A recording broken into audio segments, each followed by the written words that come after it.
Fit the beat.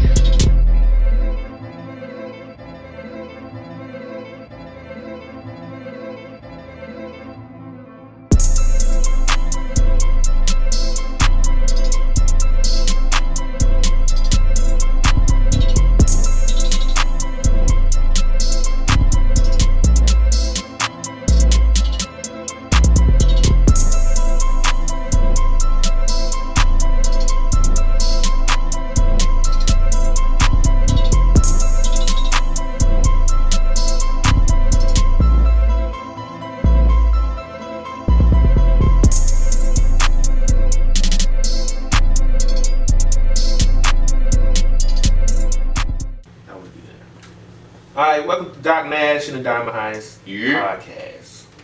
I'm here with my co-host, Austin Davis. We chilling. You know how the gang go. We gonna talk about some things, talk about some music. We also gonna talk about Austin's podcast, Screen Idols. Yes, sir. And we're gonna talk about the episode and what we think of the series so far, Severance. And we're gonna get into some sports, some politics, whatever we feel like. But we appreciate y'all for showing up. Make sure you like, comment, and subscribe, and follow us on social medias. Where it's always, down there and all that good space down there. We're gonna get into the technicalities. But Austin, how your day been, man? Mine, I've been chilling, bro. I've just been working on my art. Just been editing some videos, of course, as you know. Yeah. Just been having a good day. Having a good day. Which I need to do too. Y'all need to have good days. Yeah. So if you hear some little squeaking noises, it's the table. Y'all, forgive us. We gotta oil this shit up for so long with some wood, so that's a whole different situation. I also been having a good day. I've been having a good day too. Good shit. And just chilling for the most part. Clocked in, clocked out. Hey, that's what I'm talking about. Made some money on it. That's all that matters. Got that money on it. And so today, like I said, we was gonna talk about Severance, bro. So what do you think the story going? Man, I really don't know. This is one of those ambiguous ass storylines where you ain't gonna know till probably like the final season. They probably gonna try to stretch this series out to like season 5.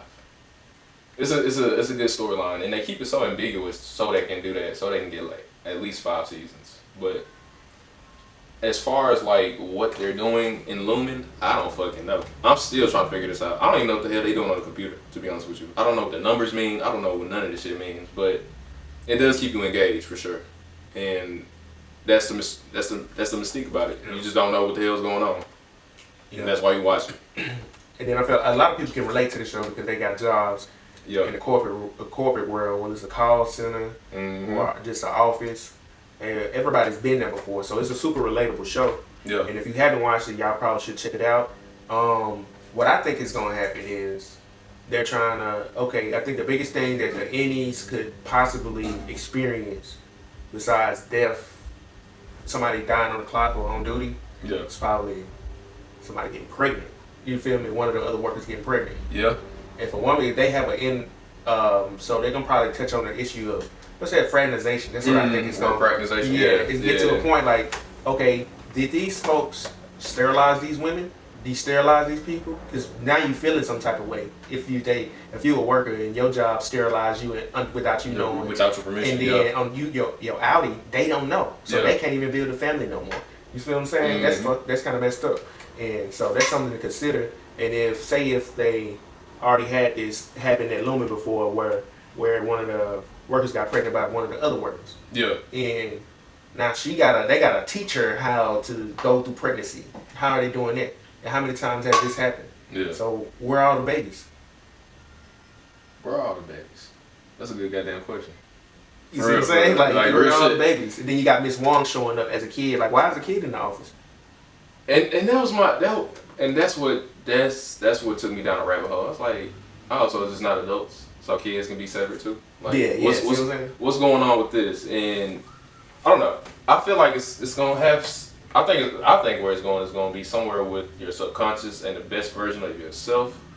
Because every time you see the Audi versus somebody's Innie, it's just like, oh, this is a completely different personality, and maybe I don't know. I really don't know where the fuck this story is going. But all I know is just the consciousness versus the subconscious is the main thing. And then I think they're playing on some of the motifs of like people playing God. How far can they play? How far can you play God? And what things are simply out of our control? Is love one of those emotions? You know, things that are simply out of people's control? Because if you think about it, like what's the guy, the white guy that got supposedly killed off in the wilderness? I forgot his name. Irving. Yeah. So Irving, he still end up, being attracted to the guy that was working it that they kind of made disappear and everything. The first guy, Bert. Yep. So him and Bert, they still end up finding each other. So it's like he wasn't gonna find his wife until he got severed. So it's like playing on like laws of attraction and manifestation. The motifs of God and how much of this human experience is within our control, really. And I think the thing is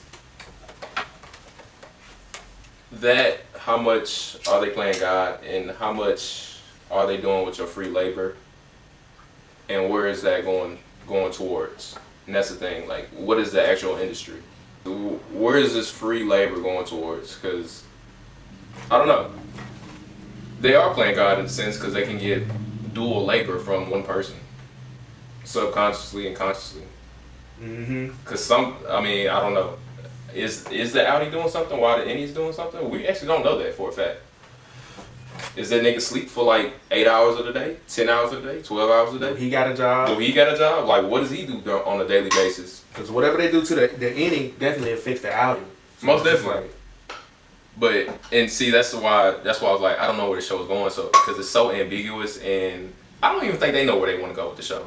They're just trying to make some money. And the writers are trying to. I for sure know the writers are still writing the story out. It's not written out yet, the whole complete story. So it's gonna be interesting to see. But I hope they land the goddamn plane correctly, because I don't want it to be 4 seasons in and it was like, this is what the fuck y'all doing, like nigga. That was low hanging fruit right there. I'm good. I could have thought of that. I could have wrote that. Give me 100,000. I could have wrote that shit. Yeah. Like nah. Easy work. But so far it's been an engaging show. Kind of like Paradise. Hopefully y'all seen Paradise. Solid show. I like Paradise. Super solid show. Premise is, I'm not gonna say it's like low hanging fruit, but it's interesting, but it's kind of basic at the same time, but it's still interesting. It's still engaging. I feel like they pulled from a lot of other shows. Yeah.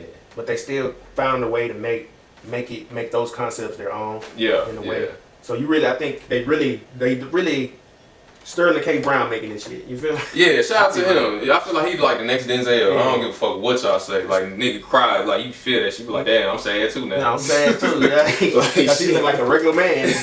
He going K. Brown, you know. Like, his wife gone. Like shit, I feel sad for you, brother. And yeah, where your kids at, nigga? Right. You stressed out on your job. Plights of a black man. And they over here playing with your emotions. Playing with your emotions. And he holding it together. Hey, he saved the world, goddamn it, in my eyes. Hey, real shit. He got the president in the goddamn bunker and shit, nigga. Like, hey, he the real MVP. Fuck all that. Now they trying to frame him. Yeah. Like, that's tough. Then I don't really like the villain. They could have chose a better villain. You talking about Sinatra? Yeah, you know who that should have been? That should have been Angela Bassett. They gave your role to the wrong person, Angie. Look, that was your role. Bassett would have been fine. That would have been so fine. No. Hold on. Who you got? We get evil Angela Bassett, Lynn Whitfield. You hear me? Come on, Lynn Whitfield. Just look at you dead in your eyes. Cold soul. That was like, that's too black. Too black. We ain't got no white audience at all, nigga. Too black. Too black. Black people saving the president. We don't want to get them the wrong idea. ABC, Hulu, like nigga, we ain't had nobody watch this shit. Tyler Perry crowd gonna watch this bitch. Yeah, they was not trying to have that happen, bro.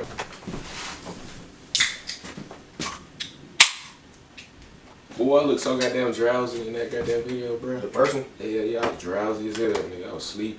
Dropped the beer. I was like, damn, you need a nap, nigga. Drink the beer a little slower. I was like, I'm a drowsy looking nigga in this video. Gone. You got good, man. It was just a test run anyway.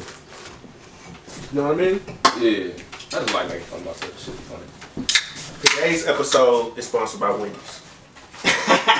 So, in order for you to grow, gotta eat Wendy's. You gotta get better on these. Your burger's been solid. I'm gonna need y'all to go back to the yellow cardboard fries though. Cardboard fries. Yes. The red is them shits ain't hitting. They ain't hitting, fool. Not gonna lie. They get cold too fast. They do. I usually figure that out. Some better oil. And y'all need to tell y'all employees. Wash their hands. Wash their motherfucking hands. Put your gloves on. First, I need to tell them off. Wash your ass before you come to work. Wash your ass. Put your hair net. You can't. Matter of fact, you can't wear fake. You can't. If that ain't your wear hair, you can't work in Wendy's. I'm setting a standard. Just because she got red hair don't mean you gotta have red hair. Start your day off right. Wash your ass before you go to work. You make better burgers when you wash your ass. I swear to God. Don't it make sense? I swear to God. You clean, gonna do better work. Shit. Don't test the theory out. You work at Wendy's, go to work without washing your ass. Let's see how can you make a burger. Go to work with a washed ass. How many burgers would you make in 8 hours? I'll probably make like 10 burgers and try to like finesse this shit. I'll probably be in the bathroom for like 4 hours. If I wash my ass, I'll probably do 20 burgers an hour. 20 burgers, nigga, you SpongeBob. 20 burgers an hour. We got other shit on the menu. Nigga, what y'all got on the menu at Wendy's? They got salads, chicken. Ain't nobody ordering no motherfuckers. When's the last time you ordered a salad at Wendy's? Like, seriously. Come on, bro. Them niggas got lettuce. Come on, bro. Hell no. Nah, you right. I thought that was some lettuce. We was just talking about the Sterling K. Brown performance in Paradise and Severance. Yeah, Sterling K. Brown should play Black Panther. Black Panther. Black Panther, for real. That's all. They should have let. What you call it in the second one? Michael B. Jordan? Nah, he died in the first one. He died in the first one. Yeah, they got him up out of there. They got him up out of there. Yeah, so. They ain't gonna give you no. He's gonna be in Creed 4 though. So. Creed 4? Yeah. I didn't even watch the first. You didn't watch the first Creed? First Creed was cool. All the other ones was trash. I only watched it because I watched some of it. I don't remember who he was fighting. I don't know how. You watched it because of Tessa Thompson? Just that one That's time. a good reason. But then I realized I don't even really like her. Yeah. After she did that Wonder Woman shit with Marvel, I thought the same fucking thing, bro. I was like, she ain't cute no more. Y'all really I don't know. Her face got fat or some shit. I don't know. I don't know what happened with that. It's like a bud. She didn't look cute. She didn't look cute no more. Yeah. I was like, oh, here you go selling out. Yeah. No, she fucking sell out. Acting was bad too. Yeah, I don't feel like her acting is as strong as she think it is, but nah, somebody paid her, so that's all that matters. Shout out to Tessa Thompson, get her bag. Man, she getting that money, she getting that chicken. Mm-hmm. There's another movie called Mikey 17 that I'm probably watch, try to go see sometime this week or next week. Basically, he's like an expendable lab rat. Basically, yeah. Everybody talking good about it and how well it is. They talking good about it, but the money on it ain't showing it. People ain't showing up to support it, and I was kind of sad because I'm like, damn. After I watched that first trailer, I was like, this is like one of the most original things I've seen in a minute. I think what they need to start doing with movies is be in the theaters for 30 days, Facts. or bruh, simply just release the movie in theaters and on streaming services at the same time. Unless, you know, certain things you do need to see in theater. Like Mikey 17, I would see that at theater because it looks good. It's gonna look good in theaters. You need a big screen for that. Yeah, they out of space and everything. So. Yeah. There's certain things you need to go see in the theater. But I saw this crazy thing last night when I was scrolling on Facebook. They were like how like the distance from New York to like LA or New York to Seattle is the distance between from like Germany or Europe to Moscow. And they were like comparing why. They'd be like saying like, why don't Americans travel more? It's just like, well, shit. By the time we travel to our side, our other coast that's the equivalent of you traveling to like 10 damn different countries. Yeah, see that? Yeah, that's not fair to say. Like, and I just saw that, and I just like the girl broke it down. I was like, oh well, damn, yeah, that makes way more fucking sense. Yeah, because I got 5 countries in a 5-mile radius. Yeah, they got well traveled. Yeah. Of course you can go to this country because it's like one train that runs. It takes you 30 minutes to get to that country. Yeah, through the train. The train run through 5 countries. Yeah. Nigga, we gotta take a flight. Like yes, you are well traveled. Come on. But see, America really sold the world on the idea of the usefulness of a car anyway, because that's what we did. Long drives, Sunday drives. You know what I'm saying? It was real cool. We was the first to do the whole driving thing, and you know, we was getting that shit off. Yeah, we both driving state to state, coast to coast. Henry Ford, like, oh, you niggas in the car. What's that one lady name that drove the car? Who? From Who with it? Alice Ramsey?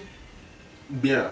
Alice Ramsey. She drove that bitch coast to coast in 1909. Damn, Alice Ramsey. Damn, she went from San Francisco to New York City. So shout out to Alice Ramsey. It took her 59 days. 59 days, and she ain't have no Tesla. she didn't have a 2800 Accord, bro. She ain't have no 2012 Ford Escape. Ford Explorer. It says she mostly drove on unpaved roads. It's crazy. That's wild. She driving them mountains the whole time. Driving on rocks the whole time. She driving that bitch in a hoopty. That motherfucker said it was overheating, flattened tires, a whole bunch of mechanical issues. Man, she was really going through it. She was 22 when she did this. She might as well have flew a plane at the time. Flying the plane around the world would be easier, right? I swear to God. Shit. Shout out to Amelia Earhart. Shout out to her. She did that shit. God damn. Alice Ramsey. She said, I'm finna try. I mean, Amelia Earhart, my bad. Earhart. She was with it. She was with it, man. So some of that was good information we just got to people. They ain't know nothing about that. So then, shout out to Kill. If you ain't know about that. I remember reading the story. I never remember her name, but I was like, God damn. Like he drove across America in the first hoopty. The first hoopty. I'm talking about shit was breaking down. She couldn't even go 5 miles without some shit going wrong. She had the first hoopty ever. So you got your little Nissan Altima. Yeah, you feel good about yourself. At least you can get home, work from home without that bitch overheating. Overheating. You got to change the oil because you're going. Back then, oil changes 3,000 miles. She got to drive 5,000, 6,000 miles across America. Nigga, 59 days. Nigga, that shit is a long ass time, bro. She had to change her oil every day. Like, nigga, I'm still in California.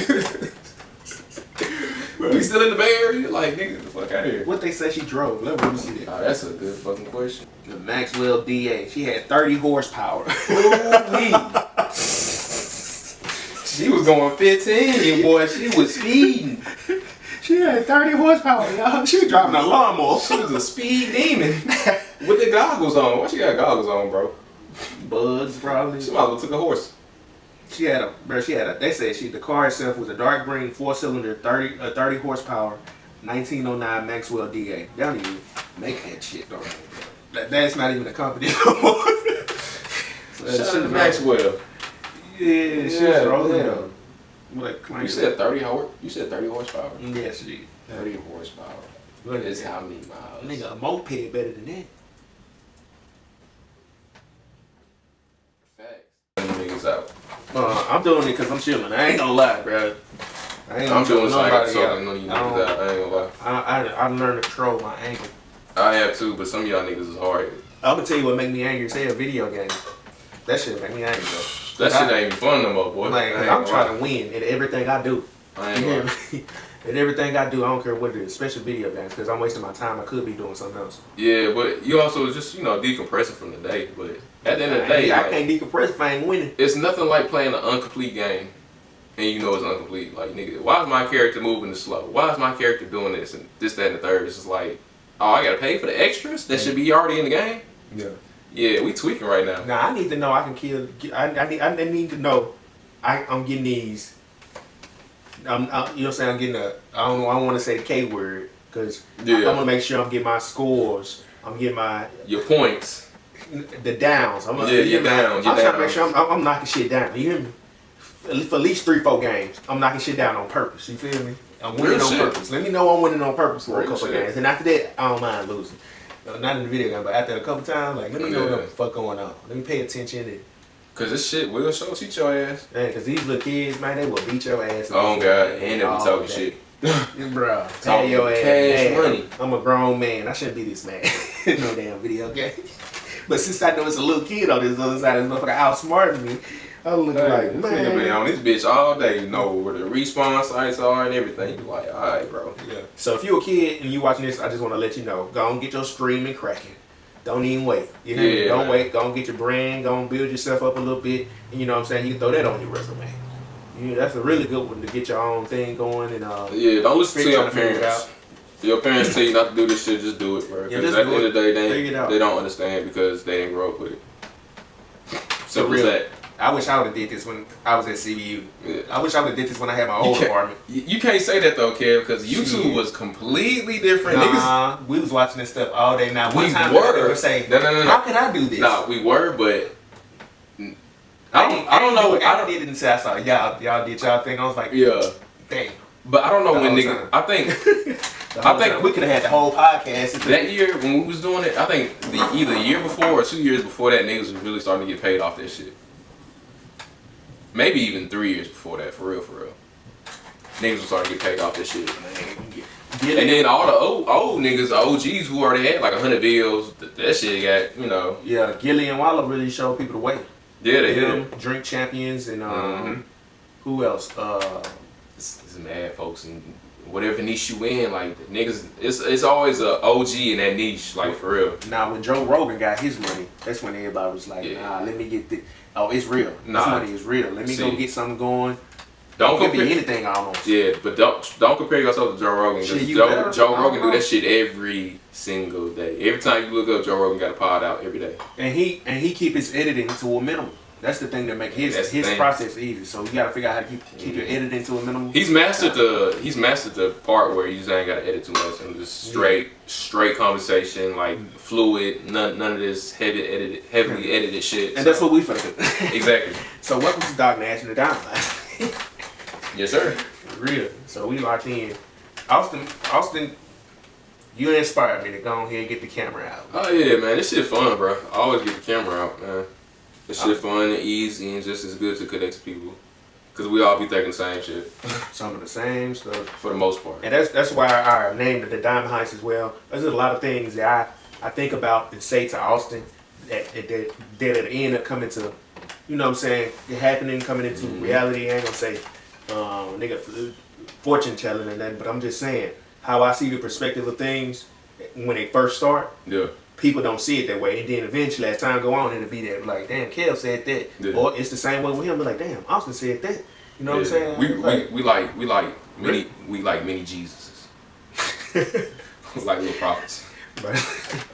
But no, on the serious note, we just think outside the box, and that's how you gotta think. Gotta think outside the box, and just man, I always ask God when I pray is for foresight. Yeah, that's one thing I always ask for. Pray for foresight and also practice foresight. You gotta practice that thing too. Practice that shit. You gotta practice foresight, and also just know everybody don't have good intentions like you do. You talking about practice? Practice? Practice. Practice. You gotta practice foresight. Talking about practice. Yeah, man. You gotta watch the news sometimes. Be like, oh, this bullshit. Y'all ain't telling me the full play.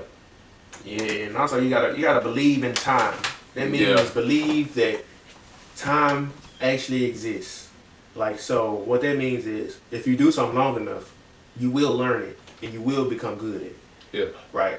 But in the same sense, if you do something bad long enough, it will hurt you in the long run. So you gotta believe in time to say, like that's the thing about being young. You feel like you got a lot of time. You really don't got a lot of time. You know what I mean? And anybody I meet that's trying to do music with me, I always try to kind of like push that point. Like, if you're gonna be serious about it, do you really have time to keep messing around? You know what I'm saying? That's what I was like. You gotta really challenge yourself. Yeah, make 100 songs. Yeah, make 100 beats. Yeah, do 10 mixtapes in 2 months if you can, because that's the challenge of it.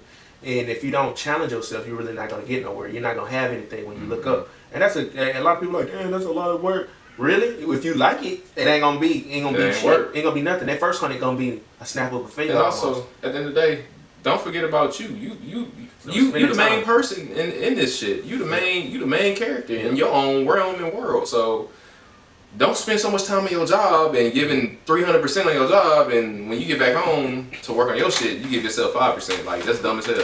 Right, you spend 8 hours at the job, and you don't even spend 8 minutes doing what you want to do.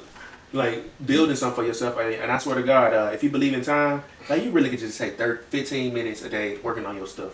You feel me? Like, some days I just work on editing a video, editing something small, editing a graphic, creating a new graphic, creating a photo album. I mean, an album cover. Just anything, but it all adds up. So you gotta believe in time and believe in yourself and believe that you actually don't have that much time to get your shit accomplished. So you gotta think like you got a kid. That, and also, man, just remember patience, and just remember like the realistic aspect of it all. Some days you're gonna have a shovel, and some days you're gonna have a motherfucking spoon. Yeah, and some days people gonna be looking at you, and some days ain't nobody gonna be looking at your ass at all. Who is this nigga? Why are you here? Why are you here? So you gotta take the good with the bad, bro. Like, yeah. And when you're doing it on your own time and your own pace, you gonna always feel good. So. And but also remember